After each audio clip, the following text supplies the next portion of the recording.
नागपुर कस्बे में पिंकी नाम की लड़की अपनी अम्मी के साथ रहती थी। वो कस्बे में एक मदरसे के बाहर बर्गर कचौड़ी बेचा करती थी।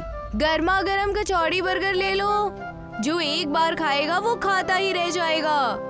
आओ आओ, गर्मा गर्म कचौड़ी बर्गर ले लो। मदरसे की छुट्टी के बाद सारे बच्चे उसके ठेले के पास आकर गरम गरम कचौड़ी बर्गर खा रहे थे। पिंकी, जरा मुझे एक प्लेट कचौड़ी बर्गर दे दो।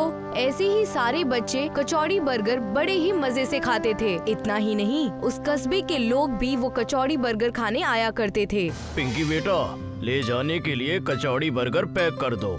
पिंकी बेटा, मुझे 2 प्लेट कचौड़ी बर्गर देना। तुम्हारे हाथों के कचौड़ी बर्गर देखकर मेरे मुंह में तो पानी आ जाता है। शुक्रिया काका। मदरसे के बाहर रेखा और उसकी बहन शिखा भी कचौड़ी बर्गर बेचा करती थी। उनकी बिक्री बहुत कम होती थी। ये सब देखकर रेखा और शिखा बेहद जला करती थी। जरा इसके ठेले पर तो देखो कैसी भीड़ लगी है। सारे के सारे लोग उसी के ठेले पर जाते हैं। हाँ दीदी, सुबह से आज हमारी दुकान में कोई कचौड़ी खरीदने नहीं आया। अपनी दुकान चलाने के लिए कुछ न कुछ तो करना ही पड़ेगा। पिंकी कचौड़ी बर्गर बेचकर घर वापस आती थी और अपनी बीमार अम्मी का ख्याल रखती थी।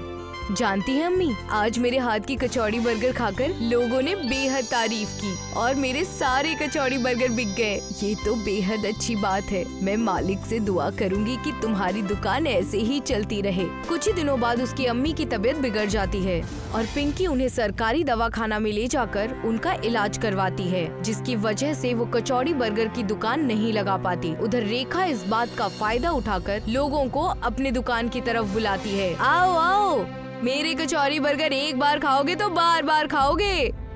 रेखा दीदी, कचौड़ी बर्गर दे दो मुझे 1 प्लेट। अभी देती हूँ, जरा रुक जा। उसके हाथ के कचौड़ी बर्गर खाकर बच्चे बोलते हैं, ये कैसी कचौड़ी बर्गर बनाई है? ऐसी कचौड़ी बर्गर खा के तो हमारा पेट ही खराब हो जाएगा। तुम पिंकी दीदी के जैसे कचौड़ी बर्गर नहीं बना सकती।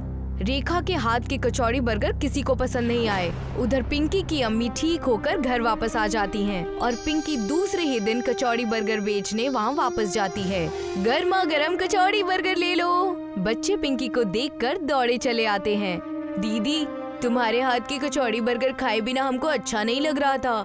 चलो चलो, अब जल्दी से कचौड़ी बर्गर दे दो। देखते ही देखते वहाँ के सारे कस्बे वाले और सारे बच्चे वहाँ कचौड़ी बर्गर खाने आ जाते हैं, जिसे देखकर रेखा कहती है, जरा देखो तो सही, मेरे हाथ के कचौड़ी बर्गर किसी ने नहीं खाए। और ये पिंकी के आते ही उसके ठेले पर ऐसी भीड़ लग गई। इसे तो मजा चखाना ही होगा। रेखा पिंकी को मजा चखाने के लिए एक प्लान बनाती है और वो मौका देखते ही पिंकी के कचौड़ी बर्गर में दवा मिला देती है, जिससे लोगों के पेट में दर्द होने लगता है। अरे ये क्या? पिंकी की कचौड़ी बर्गर खाकर तो मेरे पेट में दर्द हो रहा है। अरे हाँ, आपने सही कहा, मेरे भी पेट में दर्द होना शुरू हो गया है। अब तो इसको यहाँ से भागना ही होगा। हाँ हाँ, भगाना ही होगा। इसकी कचौड़ी बर्गर खाकर बच्चों की तबीयत खराब हो गई तो। पिंकी को कस्बे के लोग वहाँ से भगा देते हैं और पिंकी रोते रोते अपने ठेले को लेकर वहाँ से चली जाती है। ये सब देखकर रेखा बेहद खुश हो जाती है। अब आया ना ऊंट पहाड़ के नीचे, बड़ी आई थी कचौड़ी बर्गर बेचने वाली। पिंकी एक दरख्त के नीचे बैठकर रोने लगती है। अब मैं अपनी अम्मी का इलाज कैसे कराऊंगी? मेरा कचौड़ी बर्गर तो कोई लेगा ही नहीं। ऐसा इस कचौड़ी बर्गर में मैंने क्या डाल दिया? एक बाबा पिंकी के ठेले को देखकर पिंकी के करीब आते हैं। बेटा, मुझे कचौड़ी बर्गर दे दो, मुझे बहुत भूख लगी है। नहीं काका, ये कचौड़ी बर्गर मैं आपको नहीं दे सकती। इस कचौड़ी बर्गर में किसी ने कुछ मिला दिया है। क्या करूं बेटा, मुझे बहुत जोरों की भूख लगी है। मैंने ये ठेला देखा तो तुम्हारे करीब आ गया। नहीं काका, ये कचौड़ी बर्गर आप मत खाइए। मेरे पास 50 रुपए है, ये लीजिए। आप कहीं और जाकर कुछ और खा लीजिए। उस बाबा को पिंकी का रवैया बेहद अच्छा लगता है और वो बाबा उस कचौड़ी बर्गर को देखकर अपना हाथ उठाता है, जिसमें से कोई रोशनी निकलती है और वो जादू करके वहाँ से चला जाता है। ये बात पिंकी को पता ही नहीं चलती और वो घर जाकर अपनी अम्मी से कहती है, अम्मी, आज मैं कचौड़ी बर्गर नहीं बेच पाई। मेरी कचौड़ी बर्गर में कुछ मिलावट हो गई है। जिसकी वजह से लोगों के पेट खराब होते जा रहे हैं, इसलिए मुझे वहाँ से भगा दिया गया। क्या कचौड़ी बर्गर में मिलावट? तुम मुझे जरा खिला तो मैं भी तो देखूं इस कचौड़ी बर्गर में क्या मिलावट है। पिंकी वो कचौड़ी बर्गर अपनी अम्मी को लाकर देती है। जैसे ही वो कचौड़ी बर्गर उसकी अम्मी खाती है, उनकी तबीयत ठीक होने लगती है। देखो, मुझे तो कुछ भी नहीं हुआ, ना मुझे पेट में दर्द हुआ, ना ही मेरी तबीयत बिगड़ी। क्या अम्मी, तुम सच कह रही हो? ये सब देखकर पिंकी दूसरे ही दिन अपने कचौड़ी बर्गर बेचने वहाँ वापस जाती है। पिंकी, जरा कचौड़ी बर्गर दे दो। ठीक है, अभी देती हूँ। वो आदमी जैसे ही कचौड़ी बर्गर खाता है, उसके पेट दर्द की बीमारी ठीक हो जाती है और वो आदमी पिंकी से कहता है, अरे ये क्या पिंकी बेटा, तुम्हारे कचौड़ी बर्गर खाकर तो मेरे पेट का दर्द ठीक हो गया। ये बात कस्बे में फैल जाती है कि पिंकी के पास जादुई कचौड़ी है, जिसे खाकर सभी की बीमारी दूर हो जाती है। और ये सुनकर सारे लोग पिंकी के पास आकर कचौड़ी मांगते हैं। पिंकी पिंकी, मुझे भी कचौड़ी बर्गर खिला दो। तुम्हारा कचौड़ी बर्गर खाकर मेरा कमर दर्द ठीक हो जाएगा। ये सब देखकर रेखा सोचती है, मैं भी जरा ये कचौड़ी बर्गर खा के देखूं तो मेरी भी कुछ बीमारी ठीक हो जाए। जरा मुझे भी कचौड़ी बर्गर खिला दो। रेखा कचौड़ी बर्गर जैसे ही खाती है, उसके पेट में जोरों से दर्द होने लगता है। वो समझ जाती है कि उसने गलत किया, इसलिए उसके साथ उल्टा हो गया। सारे लोग कचौड़ी बर्गर खाकर बीमारी से छुटकारा पा लेते हैं। ये बात पिंकी को समझ में नहीं आती। अगले दिन बाबा पिंकी के पास फिर से आते हैं। पिंकी बेटा, मुझे 50 के कचौड़ी बर्गर दे दो।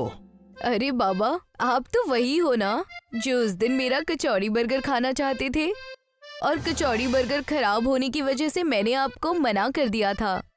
हाँ पिंकी, मैं वही हूँ। इतना कहते ही वो बाबा एक परी के रूप में आ जाते हैं। अरे ये क्या, आप परी बन गई? आप कौन हैं? हाँ पिंकी, मैं बाबा नहीं, मैं एक परी हूँ। तुम्हारी शराफत देखकर मैं बेहद खुश हुई, इसलिए मैंने तुम्हारे कचौड़ी बर्गर को एक जादुई कचौड़ी बर्गर के रूप में बदल दिया था, जिससे जो भी शरीफ इंसान वो कचौड़ी बर्गर खाएगा, उसकी सारी बीमारी दूर हो जाएगी। ये बात जानकर पिंकी बेहद खुश हो जाती है और शुक्रिया कहती है। वो जादुई कचौड़ी बर्गर से अपनी अम्मी और सारे लोगों की बीमारी ठीक करती है। अब्दुल एक खानसामा था जो सुल्तान मियाँ के होटल में तंदूरी बनाया करता था। भाई, मुझे एक तंदूरी का पार्सल दे दो। जी अभी देता हूँ। आपके हाथ की तंदूरी का कोई जवाब नहीं है अब्दुल मियाँ। मैंने कई होटल की तंदूरी खाई है, लेकिन आपके हाथों की जो बात है वो कहीं और नहीं है। शुक्रिया, आपको मेरी तंदूरी पसंद आई, बस यही काफी है।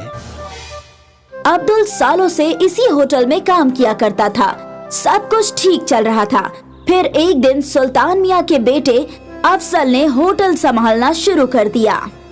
भाई, आपके होटल की तंदूरी का तो जवाब ही नहीं है। हाँ, मैं जानता हूँ जनाब। काफी ग्राहक अब्दुल मियाँ की तंदूरी की तारीफ करते हैं। ये सुनकर अब्दुल मुस्कुराया। वो अफजल के दिमाग में चल रही खुराफात से अनजान था। अफजल ने सोच रखा था कि वो तंदूरी काउंटर बड़ा बनाएगा और कई खानसामे रखेगा।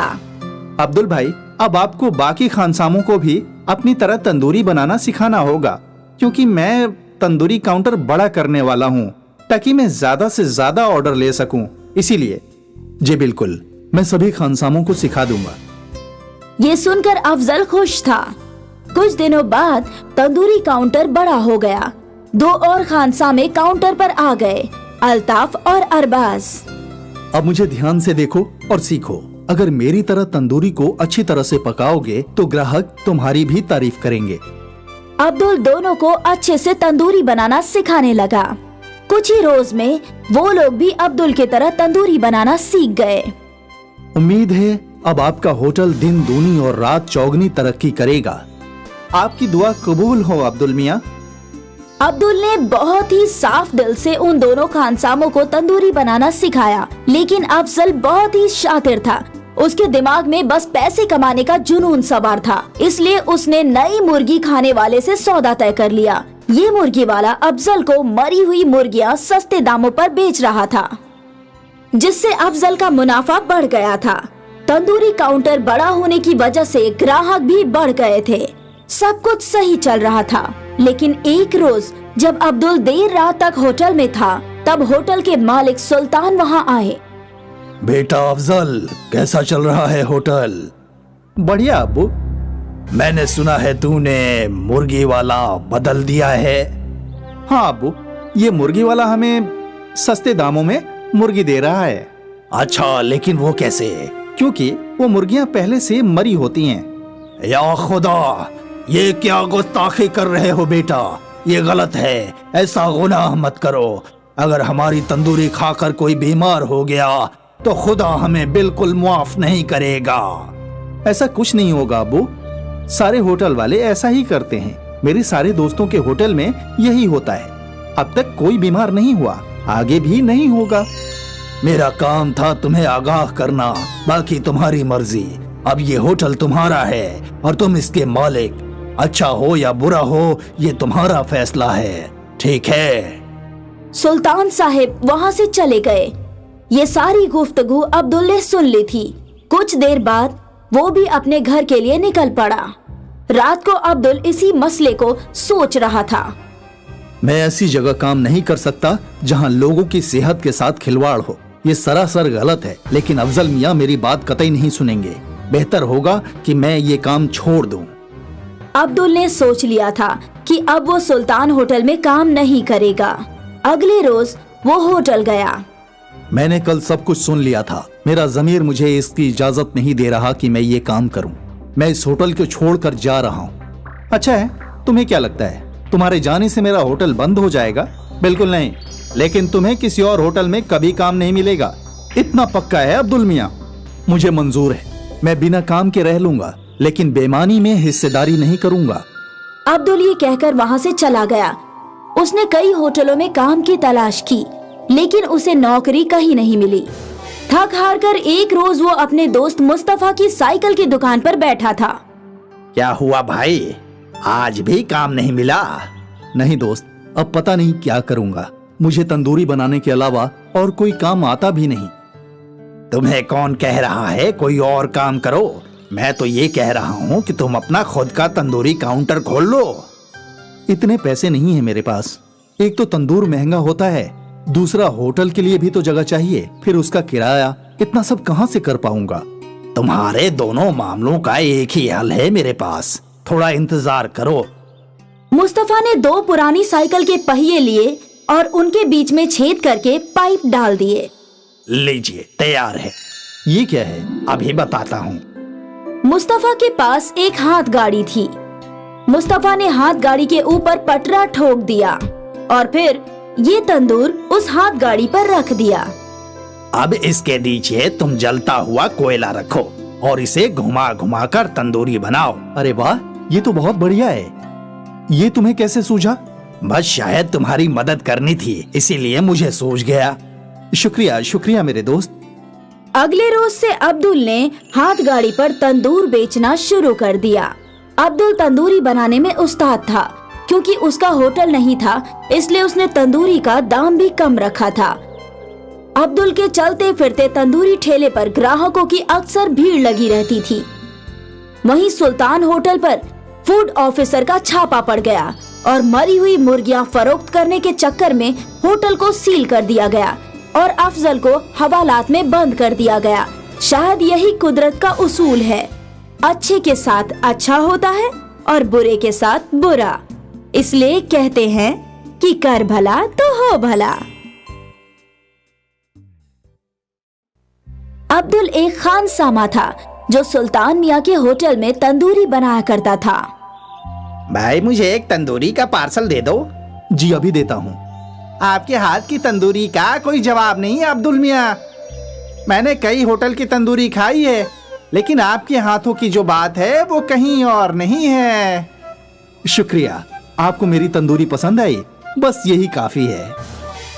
अब्दुल सालों से इसी होटल में काम किया करता था। सब कुछ ठीक चल रहा था। फिर एक दिन सुल्तान मियाँ के बेटे अफजल ने होटल संभालना शुरू कर दिया। भाई आपके होटल की तंदूरी का तो जवाब ही नहीं है। हाँ हाँ हाँ, मैं जानता हूँ जनाब। काफी ग्राहक अब्दुल मियाँ की तंदूरी की तारीफ करते हैं। ये सुनकर अब्दुल मुस्कुराया। वो अफजल के दिमाग में चल रही खुराफात से अनजान था। अफजल ने सोच रखा था कि वो तंदूरी काउंटर बड़ा बनाएगा और कई खानसामे रखेगा। अब्दुल भाई, अब आपको बाकी खानसामों को भी अपनी तरह तंदूरी बनाना सिखाना होगा, क्योंकि मैं तंदूरी काउंटर बड़ा करने वाला हूँ ताकि मैं ज्यादा से ज्यादा ऑर्डर ले सकूं। इसीलिए जी बिल्कुल, मैं सभी खानसामों को सिखा दूंगा। ये सुनकर अफजल खुश था। कुछ दिनों बाद तंदूरी काउंटर बड़ा हो गया। 2 और खानसामे काउंटर पर आ गए, अल्ताफ और अरबाज। अब मुझे ध्यान से देखो और सीखो। अगर मेरी तरह तंदूरी को अच्छी तरह से पकाओगे तो ग्राहक तुम्हारी भी तारीफ करेंगे। अब्दुल दोनों को अच्छे से तंदूरी बनाना सिखाने लगा। कुछ ही रोज में वो लोग भी अब्दुल की तरह तंदूरी बनाना सीख गए। उम्मीद है अब आपका होटल दिन दूनी और रात चौगनी तरक्की करेगा। आपकी दुआ कबूल हो अब्दुल मियाँ। अब्दुल ने बहुत ही साफ दिल से उन दोनों खानसामों को तंदूरी बनाना सिखाया, लेकिन अफजल बहुत ही शातिर था। उसके दिमाग में बस पैसे कमाने का जुनून सवार था, इसलिए उसने नई मुर्गी खाने वाले से सौदा तय कर लिया। ये मुर्गी वाला अफजल को मरी हुई मुर्गियां सस्ते दामों पर बेच रहा था, जिससे अफजल का मुनाफा बढ़ गया था। तंदूरी काउंटर बड़ा होने की वजह से ग्राहक भी बढ़ गए थे। सब कुछ सही चल रहा था, लेकिन एक रोज जब अब्दुल देर रात तक होटल में था, तब होटल के मालिक सुल्तान वहाँ आए। बेटा अफजल, कैसा चल रहा है होटल? बढ़िया अब्बू। मैंने सुना है तूने मुर्गी वाला बदल दिया है। हाँ अब्बू, ये मुर्गी वाला हमें सस्ते दामों में मुर्गी दे रहा है। अच्छा, लेकिन वो कैसे? क्योंकि वो मुर्गियां पहले से मरी होती हैं। या खुदा, ये क्या गुस्ताखी कर रहे हो बेटा? ये गलत है, ऐसा गुनाह मत करो। अगर हमारी तंदूरी खाकर कोई बीमार हो गया तो खुदा हमें बिल्कुल मुआफ नहीं करेगा। ऐसा कुछ नहीं होगा अब्बू, सारे होटल वाले ऐसा ही करते हैं। मेरे सारे दोस्तों के होटल में यही होता है। अब तक कोई बीमार नहीं हुआ, आगे भी नहीं होगा। मेरा काम था तुम्हें आगाह करना, बाकी तुम्हारी मर्जी। अब ये होटल तुम्हारा है और तुम इसके मालिक। अच्छा हो या बुरा हो, ये तुम्हारा फैसला है, ठीक है? सुल्तान साहिब वहाँ से चले गए।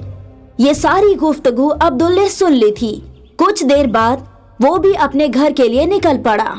रात को अब्दुल इसी मसले को सोच रहा था। मैं ऐसी जगह काम नहीं कर सकता जहां लोगों की सेहत के साथ खिलवाड़ हो। ये सरासर गलत है, लेकिन अफजल मियाँ मेरी बात कतई नहीं सुनेंगे। बेहतर होगा कि मैं ये काम छोड़ दूं। अब्दुल ने सोच लिया था कि अब वो सुल्तान होटल में काम नहीं करेगा। अगले रोज वो होटल गया। मैंने कल सब कुछ सुन लिया था। मेरा ज़मीर मुझे इसकी इजाजत नहीं दे रहा कि मैं ये काम करूं।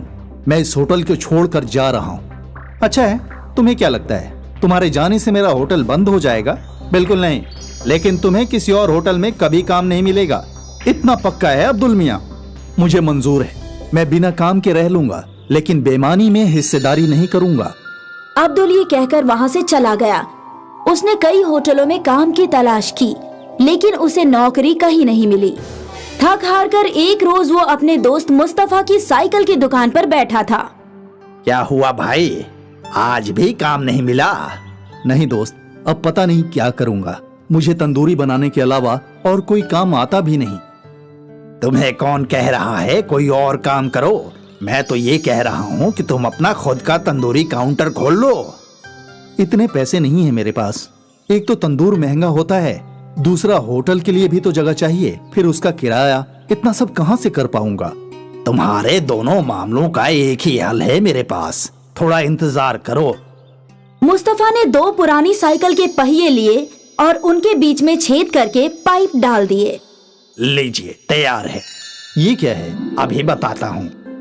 मुस्तफा के पास एक हाथ गाड़ी थी। मुस्तफा ने हाथ गाड़ी के ऊपर पटरा ठोक दिया और फिर ये तंदूर उस हाथ गाड़ी पर रख दिया।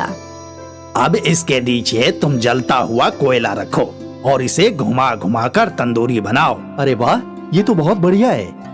ये तुम्हें कैसे सूझा? बस शायद तुम्हारी मदद करनी थी, इसीलिए मुझे सूझ गया। शुक्रिया शुक्रिया मेरे दोस्त।